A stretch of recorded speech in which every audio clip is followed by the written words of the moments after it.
ಇರ್ತಕ್ಕಂಥ ಶರಣರ ಪಾದ ಪದ್ಮಗಳಿಗೆ ತಲೆಬಾಗಿ ಅಮ್ಮನವರ ಪಾದಗಳಿಗೆ ತಲೆಬಾಗಿ ನಿಮ್ಮೆಲ್ಲರಿಗೂ ನಮಸ್ಕರಿಸಿ ಒಂದೆರಡು ಮಾತುಗಳನ್ನು ಹೇಳ್ತಾ ಇದ್ದೀನಿ. ಗುರುಗಳು ಎಷ್ಟು ಚೆನ್ನಾಗಿ ಹೇಳಿದ್ದಾರೆ ಅಂದರೆ ನಾವು ಹೇಳೋ ಮಾತು ಯಾರಿಗೂ ರುಚಿ ಬರಲಿಕ್ಕೆ ಅವಕಾಶವೇ ಇಲ್ಲ, ಅಷ್ಟು ಚೆನ್ನಾಗಿ ಅವರು ಹೇಳಿದ್ದಾರೆ. ಶಿವಪೂಜೆಯಲ್ಲಿ ಕರಡಿ ಬಿಟ್ಟಂಗೆ ಅಂತ ಗಾದೆ ಹೇಳ್ತಾರೆ. ಮಧ್ಯದಲ್ಲಿ ನಾವು ಮಾತಾಡೋದು ಅಷ್ಟು ರುಚಿನೂ ಅನಿಸ್ಲಿಕ್ಕಿಲ್ಲ. ಆದರೆ ಹೇಳ್ತಾ ಇದ್ದೀನಿ, ನಾವು ನಮ್ಮ ಜನ್ಮದಲ್ಲಿ ತಾಯಿ ಋಣ ತೀರಿಸ್ಬೋದು, ತಂದೆ ಋಣನೂ ತೀರಿಸ್ಬೋದು, ಆದರೆ ಗುರುಗಳ ಋಣ ತೀರಿಸಲಿಕ್ಕೆ ಸಾಧ್ಯನೇ ಇಲ್ಲ. ತಾಯಿ ಜನ್ಮ ಕೊಟ್ಟರೆ ಗುರುಗಳು ಬದುಕನ್ನೇ ನೀಡ್ತಾರೆ. ಎಲ್ಲರೂ ಹೇಳ್ತಾರೆ ತಾಯಿಯಲ್ಲಿ ಸ್ವಲ್ಪ ಸ್ವಾರ್ಥ ಇರುತ್ತೆ.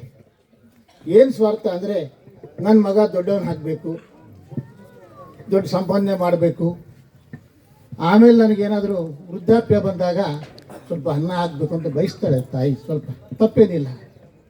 ತಂದೆಯಲ್ಲೂ ಸ್ವಲ್ಪ ಸ್ವಾರ್ಥ, ನನ್ನ ಮಗ DC ಆಗಬೇಕು, SP ಆಗಬೇಕು, ಅಥವಾ ದುಡ್ಡು ಸಂಪಾದನೆ ಮಾಡಬೇಕು, ನಾನು ಮುದುಕನಾದಾಗ ಸ್ವಲ್ಪ ಊಟ ಹಾಕಬೇಕು, ನನ್ನ ವಂಶಾಭಿವೃದ್ಧಿ ಆಗಬೇಕು, ನನ್ನ ಹೆಸರು ಉಳಿಸಬೇಕು ಅಂತ ತಂದೆ ಸ್ವಲ್ಪ ಸ್ವಾರ್ಥ ಇರುತ್ತೆ. ಆದರೆ ಯಾವುದೂ ಸ್ವಾರ್ಥ ಇಲ್ದಂಗೆ ಚೆನ್ನಾಗಿರಬೇಕು ಅಂತ ಆಶೀರ್ವಾದ ಮಾಡೋರು ಕೇವಲ ಗುರುಗಳು ಮಾತ್ರ. ಅವರ ಪ್ರೀತಿಯಲ್ಲಿ ಯಾವುದೇ ಸ್ವಾರ್ಥ ಇರೋದು ಸಾಧ್ಯನೇ ಇಲ್ಲ. ಸೊ ಎಲ್ಲರ ಯಾವುದೇ ಪ್ರೀತಿಯಲ್ಲಿ ಸ್ವಾರ್ಥ ಇದ್ರೂ ಗುರುಗಳ ಪ್ರೀತಿಯಲ್ಲಿ ಸ್ವಾರ್ಥ ಇರೋದಿಲ್ಲ. ಯಾವ ಥರ ಅಂದರೆ ಹಸು ತನ್ನ ಕರುಗೆ ಹಾಲನ್ನು ನೀಡ್ತದೆ ಹೊರತಾಗಿ ಆ ಕರು ಬತ್ತಿ ಆಕಳಿಗೆ ಹಾಲು ಕೊಡೋಲ್ಲ, ಏನೂ ಕೊಡೋದಿಲ್ಲ. ಅದು ಸೃಷ್ಟಿ. ಆ ರೀತಿ ಸೃಷ್ಟಿಯಲ್ಲಿ ಆ ದೇವರ ಸೃಷ್ಟಿ ನಮಗೆ ಗುರುಗಳು ಚೆನ್ನಾಗಿ ಹೇಳಿದ್ದಾರೆ. ನಾನು ಯಾವಾಗ ಹೋದಾಗೂ ಹೇಳ್ತಾ ಇದ್ದೆ, ನಾವು ಯಾವತ್ತು ಬೇರೆಯವ್ರು ನೋಡಿ ಕುಗ್ಗೋದು, ಬೇರೆಯವ್ರು ನೋಡಿ ದುಃಖ ಪಡೋದು, ಇದೇ ಎಕ್ಸಾಂಪಲ್ ಎಲ್ಲಿ ಹೋದಾಗ ಹೇಳ್ತಾ ಇರ್ತೀನಿ. ಯಾಕಂದರೆ ನಮ್ಮ ಮನೆ ಪಕ್ಕದಲ್ಲೇ ಒಂದ್ಸಲ ಆಗಿತ್ತು. ಹುಡುಗರಿಗೆ 90% ಮಾರ್ಕ್ಸ್ ಬಂದಿತ್ತು. ಆಯಮ್ಮ ಸಂತೋಷಪಟ್ಟು ಎಲ್ರಿಗೂ ಕರೆದು ಸ್ವೀಟೆಲ್ಲ ಹಚ್ಚಿದ್ದಾಳೆ. 90 ಬಂದವ ಮಗನಿಗೆ, 90 ಬಂದವ ಅಂತ ಹೇಳಿ. ಪಕ್ಕದ ಮನೆ ಆಯಮ್ಮ ಬಂದು ನಮ್ಮನಿಗೆ 95 ಅಂತ ತಕ್ಷಣ ಬಿದ್ದು ಬಿಟ್ಲು ಹಂಗೆ ಕೆಳಗಡೆ. ದಡ್ಡ ನೋಡಿರಿ, ಅವ್ನು 95 ಬಂದವ, ನೀವು 90 ಬಂದವ. ಒಂದು ವಾರದಿಂದ ಹೆಗ್ಗಳಿಕೆ 90 ಬಂದವ ಮಗನಿಗೆ ಅಂತ. 95 ಪಕ್ಕದ ಮನೆಗೆ ಬಂದರ ಅಂತ ಖುಷಿಯೆಲ್ಲ ಹೋಯ್ತು. ಆ ಥರ ಇದೆ.